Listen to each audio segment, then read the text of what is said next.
हे पाणी पेपर घेण्यासाठी पाणी येते, हातात पेपर बसत नाहीयेत ना, त्याच्यामुळे पाणी घ्यावं लागतं.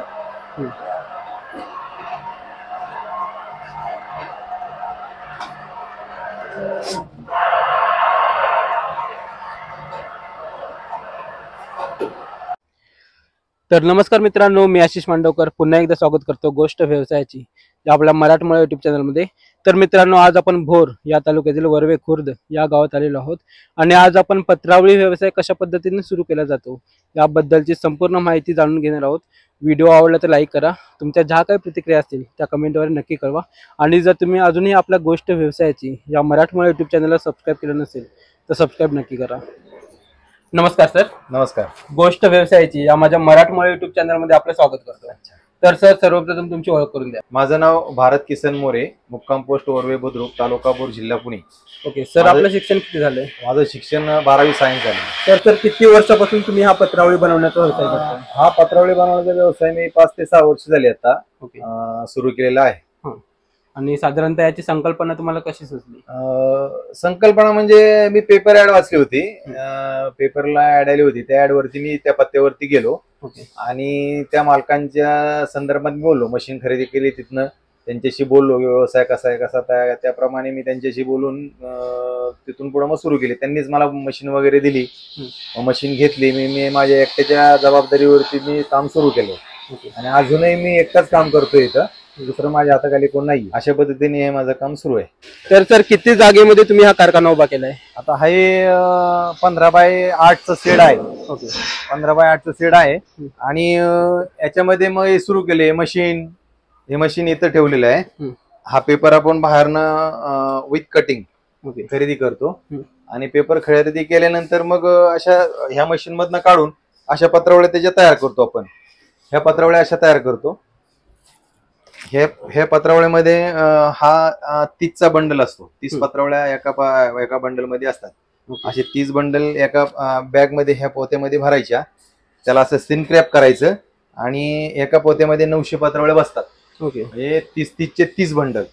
अशा प्रकारे ते पॅकिंग करून आपण दुकानदाराला, कस्टमरला देतो. तर याच्यामध्ये तुम्ही कच्चा माल कुठून खरेदी करता? आम्ही कच्चा माल पुण्यावरनं एक शिवण्याला कंपनी आहे कच्च्या मालाची, तर तिथनं मग हा माल खरेदी करतो. तर याच्यामध्ये हा माल जीएसएम मध्ये येतो. 80 GSM, 100 GSM, 150 GSM, जाड पातळ अशा प्रकारचा असतो. तो तर आपल्याला 100 GSM जास्तीत जास्त माल इकडं चालला जातो ह्या भागामध्ये दुकानदारांना. तर 100 GSM म्हणून पेपर असतो, तो पेपर मी खरेदी करतो. तर त्याच्यामधला एखादा पेपर तुम्ही काढून टाकू शकता का, त्याची क्वालिटी वगैरे?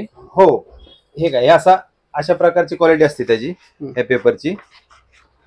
हा मीडियम साईजचा पेपर असतो 100 GSM. म्हणजे लोकांना जेवताना वगैरे त्याची अडचण येऊ नये, पत्रावळ्याचे फोल्ड होऊ नये, अशा मीडियम साईजचा पेपर आहे.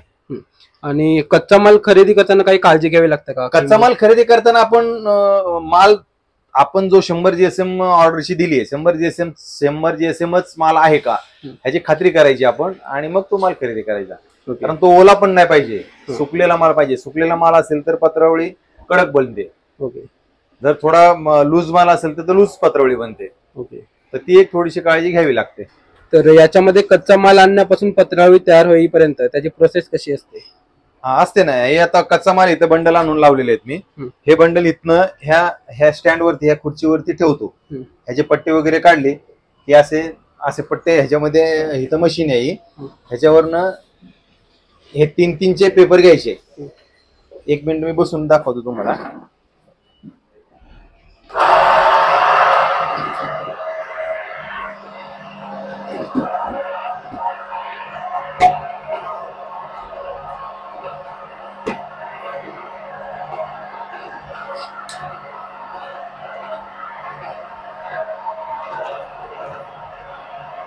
हे पाणी पेपर घेण्यासाठी पाणी येते, हातात पेपर बसत नाहीयेत ना, त्याच्यामुळे पाणी घ्यावं लागतं.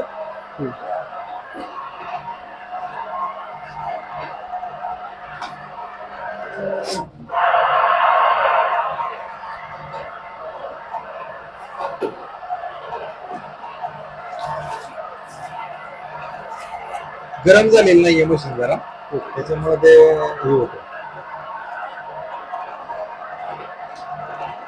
असे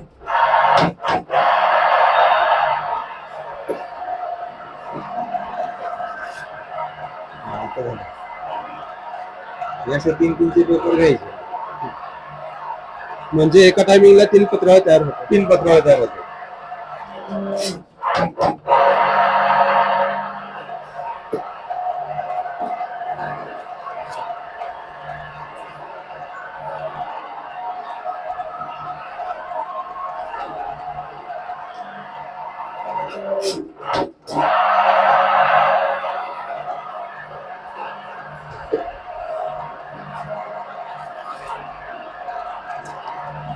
या पत्रावळ्यांमध्ये किती प्रकार असतात? हा, या पत्रावळीमध्ये आता ही कप्प्याची पत्रावळी आली, ह्याला 3 कप्पे असे, हा मोठा कप्पा आणि हे 3 कप्पे म्हणजे 4 कप्प्याची पत्रावळी ही आली. ओके. दुसरा एक प्रकार असतो तो प्लेन मध्ये असतो, ती माझ्याकडे आहे.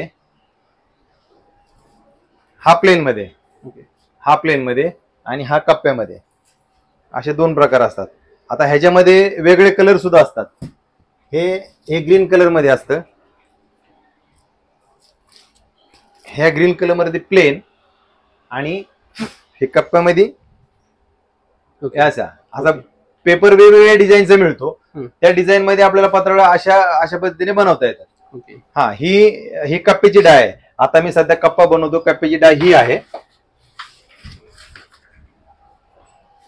आणि ही प्लेनची, ही डाय प्लेनची. मग जर ही डाय आपल्याला बसवायची असेल तर ही डाय इकडे सरकवायची आणि ही डाय इकडे घ्यायची. मग ते ऍडजस्टमेंट प्रमाणे वरच्या वरती मी बसवतो. या ज्या मशीन आहेत तर यांची साधारणतः किंमत काय असते? याची किंमत म्हणजे 65,000पासून वरती आहे. हा, ही सेमी ऑटो मध्ये मोडत नाही, पण ते हँडलिंग ह्याच्यावरती आहे, हायड्रोलिक वरती मशीन आहे. ही हाताने ऑपरेट करायची आहे, ही आहे हाताने ऑपरेट करायची असते ही. आणि दुसरी एक असते ती सेमी ऑटो मध्ये.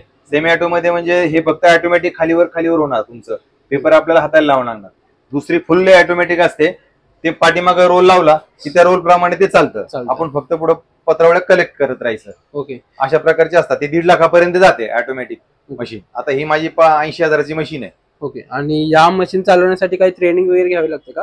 ट्रेनिंग वगैरे थोडीशी एक 5-6 महिन्यापुरती ट्रेनिंग घ्यावी लागते. मला अगोदरचा अनुभव होता म्हणून मला काही ट्रेनिंग घ्यावी लागली नाही. परंतु जर आपल्याला नवीन जर असू आपण त्या क्षेत्रात, तर आपल्याला 5-6 महिने एक ट्रेनिंग लागते. ओके. एका दिवसामध्ये आपण किती पत्रावळ्या काढता याच्यामध्ये? एका दिवसामध्ये सकाळी 9 वाजता आपण सुरू केली मशीन तर 5:30 वाजेपर्यंत 6 ते 7,000 पत्रावळे निघतात. ओके. म्हणजे त्याच्यामध्ये तुमची जेवणाची सुट्टी अर्धा तास आली, समजा बाथरूम वगैरे ते 5-10 मिनिटं आलं, ते सोडून जर आपण मशीन चालवली तर 6 ते 7,000 पत्रावळी निघते. ओके. म्हणजे एका दिवसामध्ये 6 ते 7,000 पत्रावळी आपण काढू शकतो. तर याच्यामध्ये मशीन बिघडण्याची काही म्हणजे कारण असतात का, किंवा बिघडू शकतात का या मशीन? हा, नाही, ह्या मशीनला हे हाताने ऑपरेट करायचे असल्यामुळं हे हायड्रोलिक मशीन आहे. ह्याच्यामध्ये बिघाड होऊ शकत नाही. अगदीच जर बिघडलीच मशीन तर ही कॉईल आहे, ही कॉईल खराब होते. फक्त ही कॉईल नेहमी आणून टाकायची. ह्याची काहीतरी 250 ते 300 रुपयापर्यंत एक कॉईल मिळते. तेवढं आणून टाकले की विषय संपला. आणि ह्याच्यामध्ये एकदमच टाकी तेलाने भरलेली असते. ह्याचं ऑइल प्रेशर असतं. हे एकदा 20-25 लिटर ऑइल बसलं की पुन्हा त्याला ऑइल चेंज करावं लागत नाही. 10 ते 15 वर्ष नाही केलं तरी चालतं. ओके. म्हणजे ह्या मशीन बंद पडू शकत नाही, पण ऑटोमॅटिकली मशीन आहे त्याच्यामध्ये थोडासा बिघाड असतो. म्हणजे कसं, थोडासा ऑटोमॅटिक असल्यामुळे कुठला नट तुटला, कुठं स्क्रू, कुठे असेंब्ली असतात थोड्याशा छोट्या बार, कुठे बेरिंग असतात, मग त्या बेरिंग टाकणं, मग परत ते मेकॅनिक पुण्यावरून बोलावं लागतो. तसं हे आपण स्वतः करू शकतो. याच्यामध्ये काय अवघड काय नाहीये या मशीन मध्ये. म्हणजे एकंदरीत सांगायचं झालं तर या ज्या हाताने चालवल्या जातात मशीन, तर त्यांच्यामध्ये जास्त बिघाड होतच नाही. झिरो मेंटेनन्स मध्ये. तर ही जी मशीन आहे तर ती चालवताना कोणती काळजी घेतली पाहिजे? चालवताना काळजी घ्यावीच लागते, कारण पहिले तर कॉईल तापायला ठेवावी लागते. मग आता कॉईल तापायला ठेवल्यानंतर त्याचं लिमिट कितपर्यंत आहे, कितपर्यंत कॉईल तापली गेली पाहिजे, ह्याला काय मीटर वगैरे बसवलेलं नाहीये. मग ते किती वेळपर्यंत तापत ठेवायची हे आपल्याला अंदाज पाहिजे. आणि त्या अंदाजानुसार आपण जर पेपर लावले तर ते पीस कसे निघतात, क्वालिटी कशी येते ते पाहूनच मग पुढं प्रोडक्शन सुरू करायचं. ओके. ही एवढी काळजी घ्यायची. समजा काम संपल्यानंतर बटन बंद करणे कॉईलची, मग मशीन बंद होते. याला कदाचित पंप चालू राहतो, कॉईल चालू राहते, मग ते जळण्याची जास्त संभव असतो. ओके. त्यामुळे तेवढी काळजी घ्यावी लागते. पत्रावळी बनवल्यानंतर जो खराब कच्चा माल आहे तर त्याचं तुम्ही काय करता? हा, त्याचा तो कच्चा माल आपण पुण्याला एक दोघ जण येतात म्हणजे माझ्याकडे, आणि त्यांना मी ते देतो. मग त्याच्यावरती ते प्रक्रिया करून काय त्याच्यावरती ते लोक करतात. इथं काहीतरी 70-80 पैसे किलोने मी देतोय त्यांना ते. मग त्याचे पैसे आपल्याला मिळतात, त्याचं बेनिफिट मिळतं आपल्याला. ह्या ज्या पत्रावळ्या तयार झाल्यानंतर तुम्ही त्याची पॅकिंग कशी करता? हा, हे आता हे मी तिकडनं ह्याच्यामध्ये 30 पत्रावळ्या आहेत. म्हणजे आता ह्या एका ह्याच्यामध्ये 3 पत्रावळ्या असतात. ओके. आता हे 3 पत्रावळ्या बसतात, तर ह्याचे 10 पीस असतात. हे 2, 4, 6, 8 आणि 10, बरोबर. 10 म्हणजे 30 पत्रावळ्या झाल्या. हा, 30 पत्रावळ्या झाल्यानंतर आता हे इथं अशी पॅकिंग करायची याची. हा पेपर आहे प्लास्टिकचा. या पेपरमध्ये हे पीस घालायचे असे, आणि या प्रेस मशीन वरती हे करायचं, पॅकिंग करायची. ह्याला होल मारायचे म्हणजे ह्याच्यामध्ये एअर राहू नये. एअर राहायला की ते फाटतं. आणि हे जे वेस्ट हे जास्तचे आहे ते हे कट करायचं इथं. आणि कट केल्यानंतर ही हॉटगन आहे, हे हॉटगन चालू करून ह्याच्यामध्ये हे स्ट्रिंग रॅप करायचं. तुम्हाला करून दाखवतो स्ट्रिंग रॅप.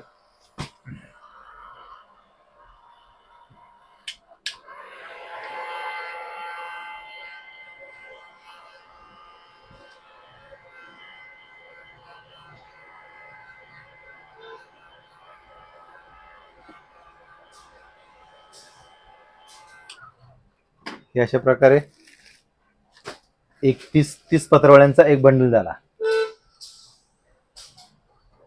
याचं विक्रीचं व्यवस्थापन तुम्ही कशा पद्धतीने केलंय मग? हा, विक्रीचा व्यवसाय म्हणजे आता माझ्याकडे 4 व्हीलर आहे. 4 व्हीलर मध्ये एक 10 पोती बसतात. इथून एक 5 किलोमीटर वरती नसरापूर म्हणून गाव आहे, ते बाजारपेठेचं आहे. मग तिथे एक दुकानदार माझा कायमस्वरूपीचा आहे माल घेणारा. मग त्यामध्ये तिथं मी माल घेऊन जातो आणि त्याला त्या बॅगा देतो. अगदी जर 35-40 बॅगा असतील तर मग पिकअप टेम्पो वगैरे ठरवायचा आणि मग तो माल नेऊन द्यायचा. याच्यामध्ये साधारणतः खर्च आणि उत्पन्न किती निघतं मग? आता मशीन आणल्यानंतर मला हा कच्चा माल मिळतो 52 रुपये किलोनी. कधी कधी कमी होतो, कधी कधी वाढतो. हे बाजारभावाचा कंटिन्यू नसतो. काहीतरी 52-55 रुपयापर्यंत माल भेटतो हा कच्चा माल. कच्चा माल आणल्यानंतर मग त्याच्यात 1 किलो मध्ये 74 पीस बसतात.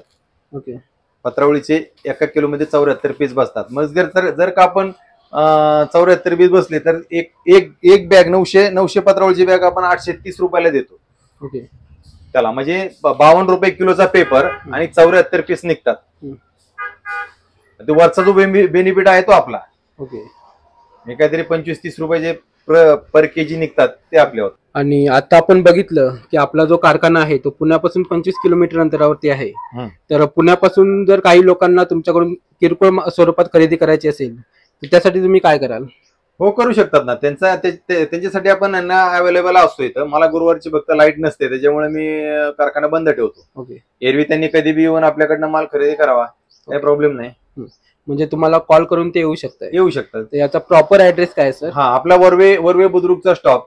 वरवे बुद्रुकच्या स्टॉपला उतरलं की काळूबाईचा रस्ता बघा विचारायचा. काळूबाई रस्त्याला लगत आपण एक 100 मीटर वरती आलो आतमध्ये काळूबाई रस्त्याला, तर HTS कंपनी लेफ्टला आहे आणि HTS कंपनीच्या समोरच आपली कंपनी आहे. ओके. हा, आपण माल त्यांना जर खरेदी करायचा असेल तर त्यांनी जर जास्त 40 बॅगा 50 बॅगा अशा जर घेतल्या तर होलसेल रेटमध्ये आम्ही त्यांना देऊ शकतो. कारण तुम्ही जर 4 बंडल 3 बंडल 10 बंडल घेतले तर थोडस जरा महाग पडतं ते.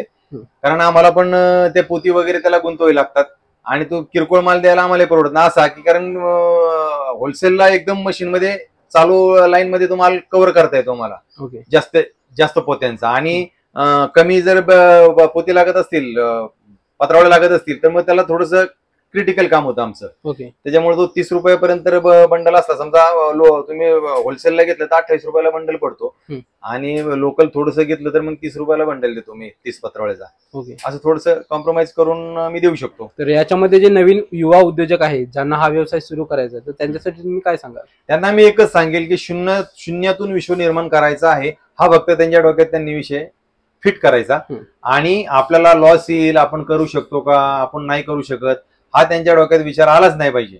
मुळात म्हणजे कसं आहे ना, आपल्याला ज्या क्षेत्रात उतरायचे त्या क्षेत्राचा अनुभव आपण पहिल्यांदा घेतलाच पाहिजे. आणि युवा पिढीसाठी तर हे खूप उत्तम आहे.